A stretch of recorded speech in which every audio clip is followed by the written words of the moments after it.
Viewers, আজকে আমরা November মাসের আজকে 24 তারিখ।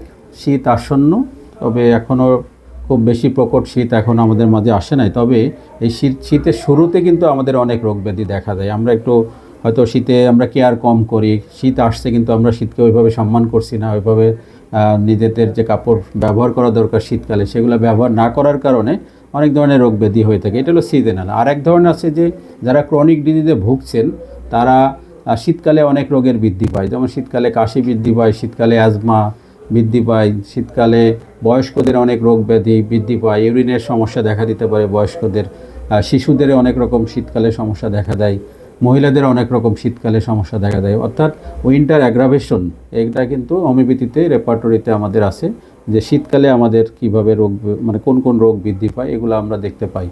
আর এখন যেহেতু শীতকাল প্রায় এসে গেছে, নভেম্বর মাস শেষের দিকে, এখন আমাদের বেশিরভাগই হলো শুষ্ক কাশি, জ্বর, মাথা ব্যথা, হাঁচি, সর্দি, এই জাতীয় রোগগুলা কিন্তু আমাদের শীতকালে বেশি দেখা দিচ্ছে। এবং এদের চিকিৎসার ক্ষেত্রে আমাদের ওষুধে খুব চমৎকার কাজ করে।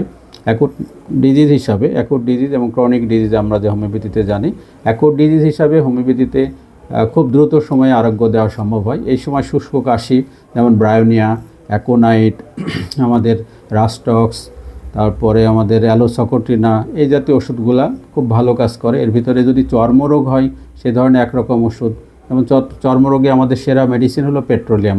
আপনারা আমার হাতে একটা জেলই দেখতে পাচ্ছেন যে পেট্রোলিয়াম জেল। আমরা কি করি, আমাদের ঠোঁট ফেটে গেলে আমরা এভাবে ব্যবহার করছি, বা আমাদের হাতের তালু ফেটে যায়, তো এটা হলো পেট্রোলিয়াম। হোমিওপ্যাথি একটা চমক মেডিসিন হলো পেট্রোলিয়াম। তো পেট্রোলিয়াম যদি আমরা পটেন্সি আকারে ব্যবহার করি তখন কিন্তু এই যে পেট্রোলিয়াম জেলি ব্যবহার করার যে উপকারিতা তার চেয়ে বেশি উপকার হয়, যে কারণ রোগটা আরোগ্য হয়। এটা হয়তো সাপোর্টিং, কিন্তু আমরা যখন মেডিসিন খাচ্ছি তখন কিন্তু পেট্রোলিয়ামের যে আমরা জানি যে শীতকালে চর্ম বা হাত ফেটে যায়, ক্র্যাক করে এখানে রক্ত ব্লিডিং হয়, সেগুলো কিন্তু হোমিওপ্যাথিতে খুব ভালো চিকিৎসা হয়ে থাকে।